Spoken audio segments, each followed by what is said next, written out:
hari ini? Ibu harap semuanya dalam keadaan sehat ya hari ini.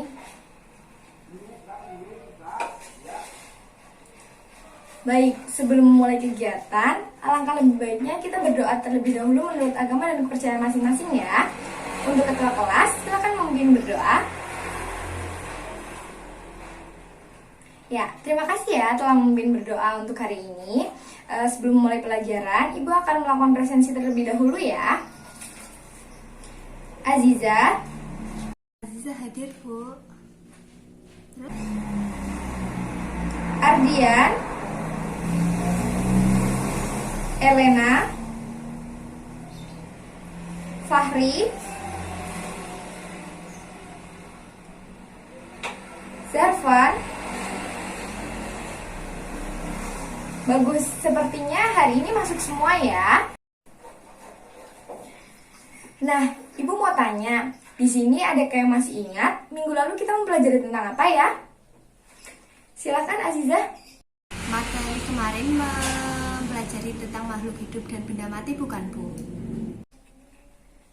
Ya, betul sekali. Minggu lalu kita telah mempelajari tentang makhluk hidup dan benda mati ya. Jadi bagus ya, masih ingat tentang materi minggu lalu. Jadi di sini Bu membawa apa anak-anak? Iya, ini tanaman ya. Nah, di sini kita tahu kan tanaman ini tidak hanya terdiri dari batang saja atau akar saja atau bahkan daun saja, itu mustahil ya. Jadi tidak mungkin tanaman itu hanya terdiri dari satu saja. Nah, di sini itu kita tahu bahwa tanaman ini terdiri dari banyak organ ya. Jadi struktur tanaman ini terdiri dari banyak organ. Nah, adakah yang tahu kita akan mempelajari apa hari ini? Apa? Mempelajari tentang struktur dan fungsi tumbuhan. Struktur dan fungsi tumbuhan. Bagus sekali. Jadi hari ini kita akan mempelajari tentang struktur dan fungsi tumbuhan. Nah, tujuannya untuk apa sih kita mempelajari hal tersebut?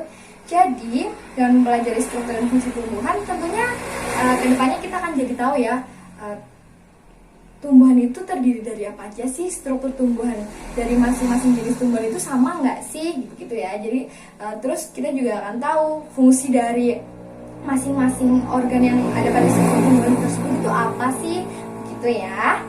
Kemudian untuk manfaatnya sendiri, kita mempelajari struktur dan fungsi tumbuhan di masa depan ataupun sekarang itu kita menjadi lebih bersyukur ya. Ternyata tumbuhan itu banyak memiliki manfaat yang sangat berguna untuk kita. Salah satunya sebagai cadangan makanan ketika tumbuhan tersebut itu menghasilkan buah. Kemudian kita juga akan mengetahui kedepannya teknologi-teknologi apa sih yang termotivasi dari tumbuhan ya, begitu. Nah, pada model pembelajaran kali ini, Ibu akan menerapkan model pembelajaran discovery learning, di mana tahap-tahapannya yang pertama nanti ada stimulus, kemudian ada identifikasi masalah, selanjutnya ada pengumpulan data, kemudian pengolahan data, ada verifikasi, dan terakhir generalisasi. Paham ya? Jadi Ibu akan menggunakan model discovery learning pada pembelajaran kali ini. Nah, tadi kita sudah tahu ya, di sini kita akan mempelajari tentang struktur dan fungsi dari tumbuhan. Sekarang Ibu mau bertanya, adakah yang tahu apakah tumbuhan ini dapat menyerap air? Gimana? Tumbuhan bisa menyerap air, Bu. Bisa menyerap air? Ya, betul sekali. Kemudian Ibu akan bertanya, dari mana sih tumbuhan ini menyerap air? Dari mana? Menyerapnya lewat akar kan ya, Bu? Akar, betul sekali. Jadi tumbuhan ini dapat menyerap air dari akarnya, ya, akar yang ada di bawah tanah sini. Kemudian apa saja sih struktur dari tumbuhan? Dilihat ini ada apa aja? Daun ya, terus ada batang, ada akar. Nah, pada beberapa tumbuhan strukturnya tidak hanya mencakup 3 tadi, tapi ada juga bunga, biji, dan bahkan buah pada tanaman-tanaman tertentu. Nah, baik, sebelumnya silakan kalian membaca LKS tentang struktur dan fungsi tumbuhan selama 5 menit saja ya. Karena itu kan hanya sedikit ya. Jadi selama 5 menit itu cukup untuk membaca struktur dan fungsi tumbuhan. Itu sebagai data awal yang kalian ketahui atau sebagai materi awal atau gambaran tentang kita mempelajari materi hari ini, yaitu tentang struktur dan fungsi tumbuhan. Begitu ya. Nah, selanjutnya di sini Bu akan membagi anak-anak menjadi 5 kelompok besar ya. Baik, Bu. Sudah Ibu bagi semua ya kelompoknya. Kemudian selanjutnya di sini Ibu mempunyai LKS, lembar kerja siswa, di mana dalam kertas ini terdapat beberapa jenis tumbuhan. Kemudian pada tabel di sampingnya nanti kalian bisa menyebutkan struktur atau organ apa saja yang terdapat pada tanaman tersebut. Kemudian di sampingnya lagi kalian bisa menjelaskan fungsi dari organ atau struktur dari tanaman tersebut. Sudah paham ya? Jadi nanti setiap kelompok di sini akan mendapatkan satu LKS, itu nanti dikerjakan bersama teman-teman kelompoknya. Ibu kasih waktu 30 menit untuk mengerjakan LKS ini ya. Silakan didiskusikan dengan kelompoknya. Sebelumnya Ibu akan bagi LKS-nya terlebih dahulu.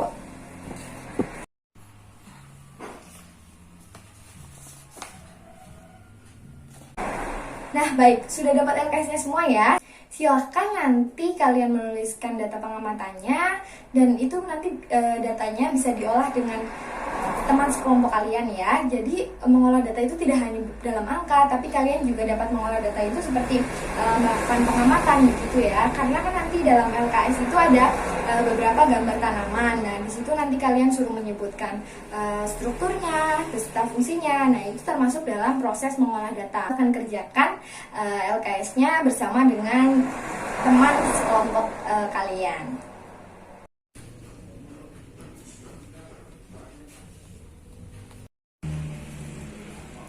Bagus, ini sudah bagus ya. Baik, di sini Bu rasa sudah selesai semua ya mengerjakan LKS-nya. Kemudian selanjutnya Ibu ingin setiap kelompok nanti membuat poster tentang struktur dan fungsi tumbuhan. Jadi nanti Ibu akan memberikan selembar kertas. Nanti kalian bisa menggambarkan tumbuhan apa saja, terserah. Jadi nanti bisa diberikan misal ini daun, fungsinya untuk apa. Jadi nanti sekreatif kalian menggambar struktur dari tanaman tersebut ya. Satu kelompok satu aja. Ibu akan bagi terlebih dahulu kertasnya untuk setiap kelompok.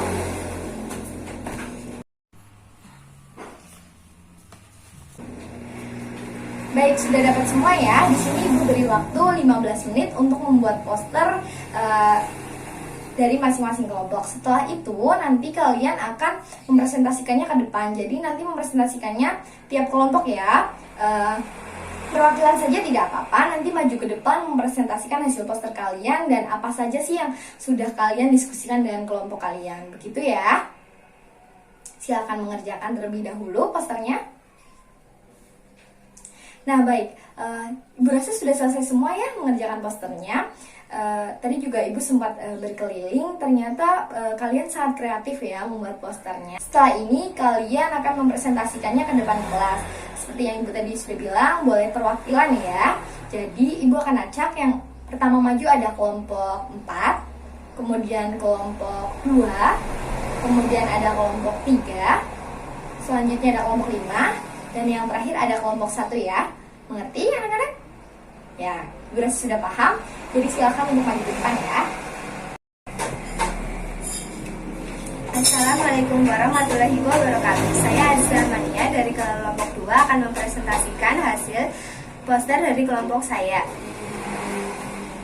Struktur dan fungsi tumbuhan. Daun berfungsi sebagai tempat terjadinya fotosintesis, banyak mengandung klorofil.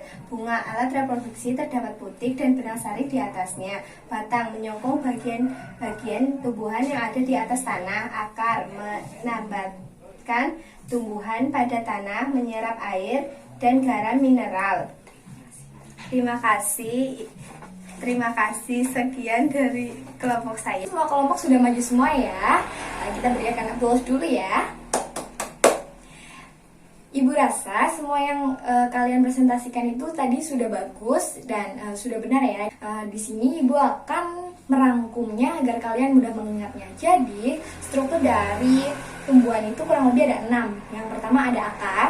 Nah, akar ini berfungsi untuk agar tumbuhan itu bisa berdiri tegak. Selain itu juga untuk menyerap air serta zat hara dari dalam tanah. Kemudian yang kedua ada batang. Batang ini fungsinya untuk menopang bagian-bagian tumbuhan yang ada di atas akar. Selain itu, batang ini juga berfungsi untuk menyalurkan zat hara tersebut ke bagian tumbuhan yang lain. Nah, yang ketiga ada daun. Nah, daun ini memiliki peran yang sangat penting, terutama dalam proses fotosintesis, di mana dalam proses fotosintesis ini akan menghasilkan cadangan makanan bagi tumbuhan tersebut ya.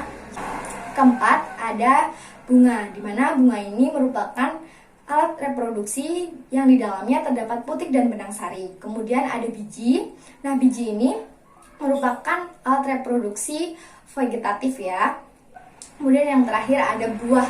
Nah, buah ini menyimpan banyak sekali cadangan makanan. Cadangan makanan itu bisa diperoleh dari hasil fotosintesis tadi ya. Selain itu, buah ini juga berfungsi untuk melindungi biji, karena biji ini kan terdapat di dalam buah begitu. Organ tumbuhan itu ada 3 yang utama, yaitu akar, batang, daun.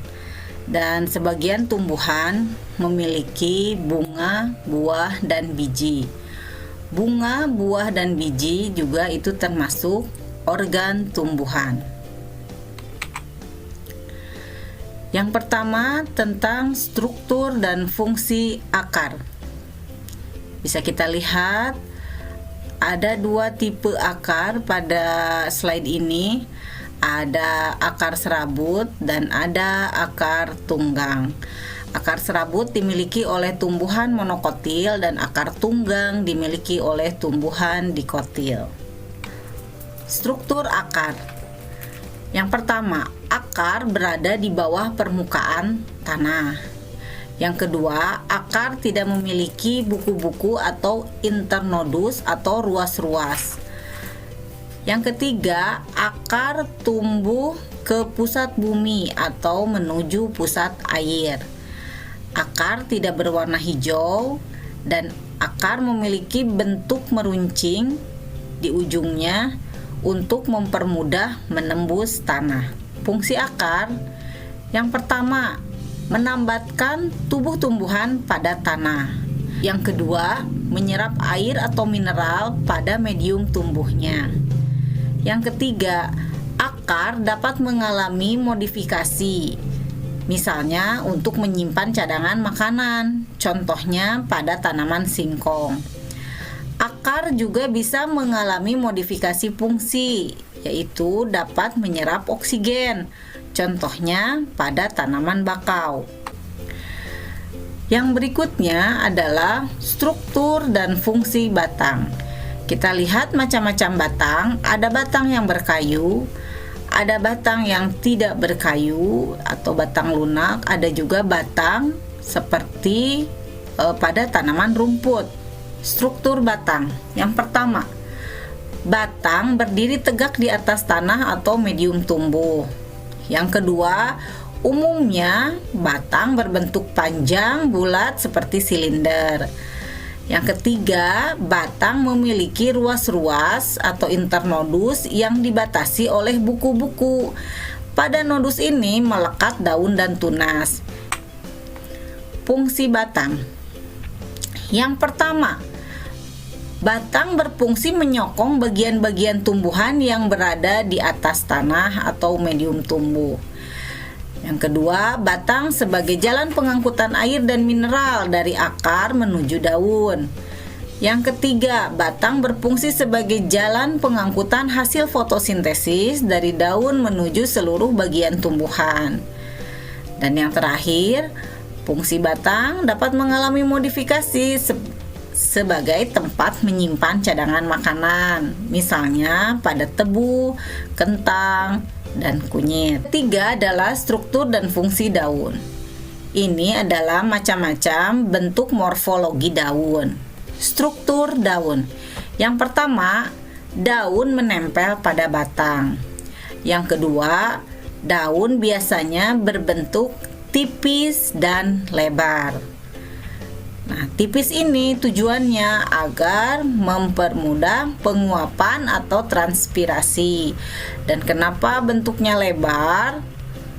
Berfungsi untuk menangkap cahaya matahari sebanyak-banyaknya. Dan struktur daun yang ketiga, daun mengandung zat warna hijau atau yang disebut dengan klorofil. Fungsi daun. Daun berfungsi sebagai tempat fotosintesis. Daun juga berfungsi sebagai tempat penguapan air atau transpirasi. Dan yang ketiga, daun juga berfungsi sebagai tempat pernapasan tumbuhan atau respirasi. Yang keempat adalah struktur dan fungsi bunga. Kita lihat struktur bunga pada gambar ini. Ini merupakan bunga sepatu atau biasa disebut juga sebagai Hibiscus rosa sinensis. Bagian-bagian pada bunga sepatu ada mahkota yang biasanya berwarna mencolok, ada kelopak bunga yang biasanya menguncup ketika bunga belum mekar, ada dasar bunga, tempat semua bagian-bagian bunga melekat, ada tangkai bunga yang melekatkan bunga pada ranting, ada bakal biji. Nah, ada tangkai putik dan ada kepala putik. Keseluruhan ini biasa disebut juga sebagai putik. Putik ini berperan sebagai organ reproduksi betina. Nah, selain ada putik juga ada benang sari. Ujung benang sari adalah kepala sari yang berisi serbuk sari. Di dalam putik ada bakal biji. Bunga berfungsi sebagai organ reproduksi generatif pada tumbuhan karena bunga memiliki putik dan benang sari. Jenis bunga. Bunga dikelompokkan menjadi bunga lengkap atau bunga tidak lengkap. Bunga lengkap adalah bunga yang memiliki kelopak bunga, mahkota bunga, putik, dan benang sari. Sedangkan bunga tidak lengkap adalah jika bunga tidak memiliki salah satu bagian bunga lengkap. Berdasarkan ada tidaknya benang sari dan putik, bunga dikelompokkan menjadi dua, yaitu bunga sempurna atau hermaprodit merupakan bunga yang memiliki benang sari dan putik. Yang kedua, bunga tidak sempurna, yaitu bunga yang hanya memiliki salah satu di antara putik atau benang sari. Yang kelima, struktur dan fungsi buah dan biji. Ini ada gambar buah, di dalam buah ada biji.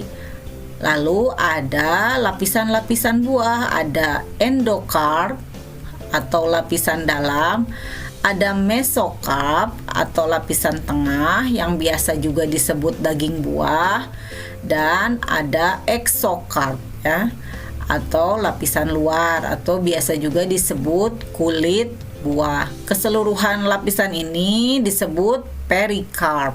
Buah merupakan organ pada tumbuhan berbunga yang merupakan perkembangan lanjutan dari bakal buah atau oparium.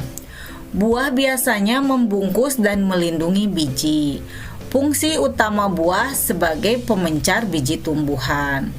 Lalu biji itu sendiri berfungsi sebagai alat perkembangbiakan utama pada tumbuhan.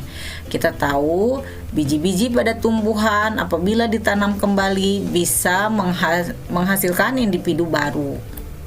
Bagian-bagian buah seperti tadi sudah dijelaskan, ada lapisan luar atau exokarp, ada lapisan tengah atau mesokarp atau daging buah, ada juga lapisan dalam atau endokarp. Ketiga lapisan ini semuanya berfungsi untuk melindungi biji. Nah, di dalam bagian buah itu sendiri pasti terdapat biji. Nah, biji ini berfungsi sebagai alat reproduksi utama pada tumbuhan. Nah, di sini adakah yang mau mereview tentang pembelajaran hari ini? Aziza? Saya mau mereview pembelajaran hari ini, Bu.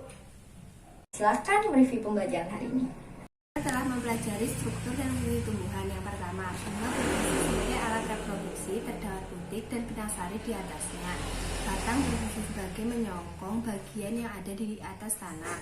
Daun sebagai tempat terjadinya fotosintesis banyak mengandung klorofil.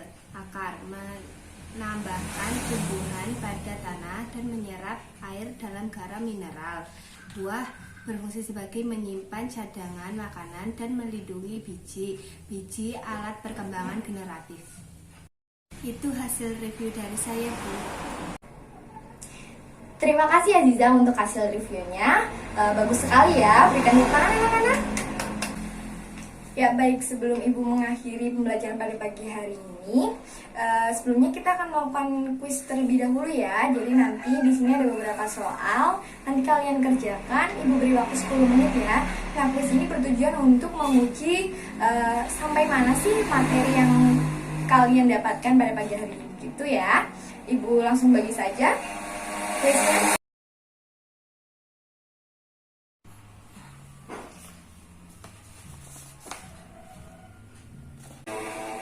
Nah ya baik, sudah dapat semua ya. Jadi silakan kerjakan selama 10 menit. Kalau sudah nanti silakan kumpulkan ke Ibu ya. Sepertinya ini sudah mengerjakan semua ya. Jadi nanti Ibu akan koreksinya dan Ibu akan memberitahu hasilnya minggu depan ya. Jadi Ibu rasa kalian sudah paham ya tentang materi pembelajaran pagi hari ini. Dan minggu depan kita akan mempelajari bagaimana sih proses fotosintesa menghasilkan cadangan makanan di dalam tumbuhan tersebut. Terus jaringan apa saja sih yang ada di dalam tumbuhan? Pasti kalian penasaran kan? Jadi jangan lupa untuk dipelajari modulnya ya, atau LKS-nya di rumah. Sering-seringlah baca LKS agar kalian lebih paham tentang materi IPA ini ya. Begitu. Selanjutnya, apabila Ibu ada salah atau menurut kalian kurang dalam pembelajaran ini, entah model pembelajaran atau cara Ibu menyampaikan itu dirasa kurang, kalian bisa kok mengevaluasi Ibu. Kalau kalian segan untuk berbicara pada Ibu, kalian bisa menuliskannya di dalam kertas tanpa memberikan nama, tidak apa-apa. Nanti bisa diberikan ke Ibu. Jadi itu sebagai bahan evaluasi Ibu untuk kedepannya bisa lebih baik lagi dari hari sekarang. Gitu ya anak-anak. Ibu rasa kalian sudah paham. Terima kasih, kalian sangat bersemangat pada pagi hari ini. Pertahankan semangat kalian untuk minggu-minggu yang akan datang. Ibu rasa cukup sekian. Wassalamualaikum warahmatullahi wabarakatuh. See you next time anak-anak. Terima kasih, Bu. Wassalamualaikum warahmatullahi wabarakatuh.